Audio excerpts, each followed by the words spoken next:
Nifty જે શરૂઆત બતાવી રહ્યું છે 21,820ની આસપાસ જે છે, જે એક બજારમાં શરૂઆત બનતી જોઈ રહ્યા છીએ. 1,000 અંકથી વધુ નીચે છે. નિફ્ટી 4.5% નીચે છે.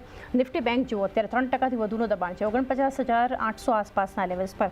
મિડ કેપ સ્મોલ કેપ જ્યાં સૌથી વધારે અત્યારે ઘટાડાની અસર છે, 47,850 પર આપણે જોઈ રહ્યા છીએ, 5.5% નીચે છે. અને એની સાથે જુઓ સ્મોલ કેપ ઇન્ડેક્સ 14,500ના લેવલ્સ, 7.5%થી વધુ ત્યાં પણ એક ઘટાડો આપણને જોઈ રહ્યા છીએ. સેન્સેક્સમાં 4%ની વેચવાલી 72,400ના લેવલ્સ પર જોઈ રહ્યા છે. લગભગ 3,000 અંકનો ઘટાડો આપણને સેન્સેક્સ બતાવી રહ્યું છે. એડવાન્સ ડિક્લાઇન રેશિયો સ્વાભાવિક ખાસો નેગેટિવ હોવાનો છે, માત્ર 43 સ્ટોક્સ વધી રહ્યા છે. બાકી જુઓ તો અત્યારે 1,923 સ્ટોક્સ છે કે જે ઘટાડા સાથેની ઓપનિંગ આપણને NSE પર બતાવી રહ્યું છે. 1200 અંકથી વધુ નીચે છે નિફ્ટી. ઇન્ડિયા વિક્સ પણ 3%થી વધુનો એક ઉછાળો બતાવી રહ્યા છે. સાથે નજર કરી લે આટલા ઘટાડા સાથેની જે શરૂઆત થઈ છે, કયા સેક્ટર્સમાં સૌથી વધારે વેચવાલી છે. બધા સેક્ટર્સ આમ તો ઘટાડો બતાવી રહ્યા છે, પરંતુ ક્યાં સૌથી વધારે એક અસર જોઈ રહ્યા છીએ બજારમાં, જે હાહાકાર અત્યારે જોઈ રહ્યા છે. મેટલ જુઓ 7% નીચે, FMCG 2.5% નીચે, રિયલ્ટીમાં 5%થી વધુની વેચવાલી, ફાર્મા 3.25%નો ત્યાં પણ ઘટાડો છે ઇન્ડેક્સમાં. એની સાથે જોઈએ તો નિફ્ટી IT 6.5% નીચે છે. ઓઇલ એન્ડ ગેસમાં 5.5% ઘટાડો છે. કેપિટલ ગુડ્સ 5%થી વધુ, ઓટોમાં 5%નો ઘટાડો. ઓવરઓલ બધા જ સેક્ટર્સ જોઈ રહ્યા છે 5 થી 7% એક ઘટાડો આપણને બતાવી રહ્યા છે.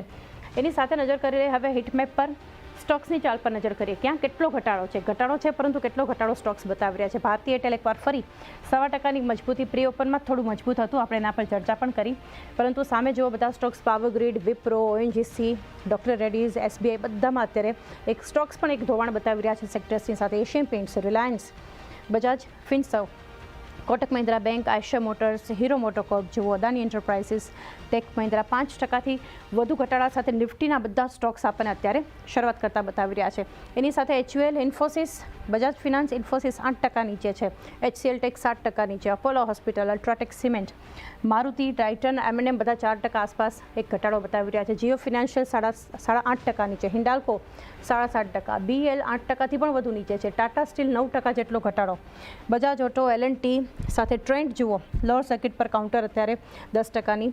TCS, Nestle India, Tata consumer products જુઓ, ગ્રાસિમ, JSW સ્ટીલ પણ ઓલમોસ્ટ અત્યારે 10% નીચે છે. Axis bank, SBI life, IndusInd bank 5% આસપાસનો ત્યાં પણ એક ઘટાડો આપણને આવતો જોઈ રહ્યા છે. કિરણ, એક વ્યૂ લઈએ. 22,000ના લેવલ્સ અત્યારે બતાવી રહ્યું છે. બજાર જુઓ, એક બ્લેક મંડે જે એક શરૂઆત બજાર અત્યારે બતાવી રહ્યું છે. નિફ્ટી બેંકમાં જે એક વેચવાલી આવી છે. ઓવરઓલ સેક્ટર્સ બધા જુઓ, નિફ્ટીના બધા સ્ટોક્સ જુઓ, 1-2% નહીં, પરંતુ લગભગ લોઅર સર્કિટ પર બધા અમુક સ્ટોક્સ પહોંચ્યા છે. બાકી 7-8%ની એક વેચવાલી જે એક શરૂઆત બતાવી રહ્યા છે. મેટલમાં જુઓ ખાસી વેચવાલી. IT જે ઇન્ડેક્સ સ્પેસિફિક પણ જુઓ તો કોઈ જ અત્યારે પોઝિટિવિટી ક્યાંય જ નથી દેખાડી. ઇન્ડિયા વિક્સ ઇન્ફેક્ટ તમે અત્યારે જુઓ, જે લેવલ્સ 20ને પાર અત્યારે ઇન્ડિયા વિક્સ પણ પહોંચ્યું છે. કઈ રીતે એક જોઈ રહ્યા છો બજાર માટે આ શરૂઆત? સો ઓવરઓલ અગર આપણે માર્કેટની ઓપનિંગ જોઈએ તો જે લેવલથી આપણે એક્સપેક્ટ કરતા હતા કે 22,000થી 21,900ની વચ્ચે ઓપનિંગ થાય, નો ડાઉટ જે એનું લો છે 21,700ની આજુબાજુ છે, જે ચાન્સીસ આર વેરી રેર કે આજે હવે ટેસ્ટ કરે. હવે બીજી એક ઇમ્પોર્ટન્ટ લેવલ તમે જોશો કે 4 માર્ચના જે એક લો બન્યો હતો નિફ્ટીનો, એ લો હતો 21,900નો. હવે આજે શરૂઆતમાં 10 વાગ્યા સુધી જોવાનું રહેશે 21,950ના લેવલને હોલ્ડ રાખે છે કે નહીં.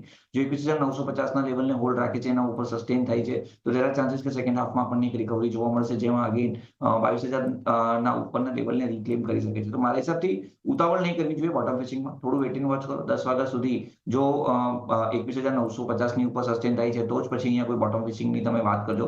કારણ કે ઇનિશિયલ જર્ક છે આ. નો ડાઉટ અત્યારે તમે જોયું છે કે MTF બુક ઘણી મોટી છે બ્રોકર્સની, તો ત્યાં એક માર્જિન સેલિંગ યા તો એ સેલિંગ પ્રેશર આવી શકે એમ છે. તો 10 વાગ્યા સુધી મારા હિસાબથી વેઇટ એન્ડ વોચ કરવું જોઈએ. કોઈ પણ પ્રકારનું બોટમ ફિશિંગ એની પહેલા નહીં કરવું જોઈએ.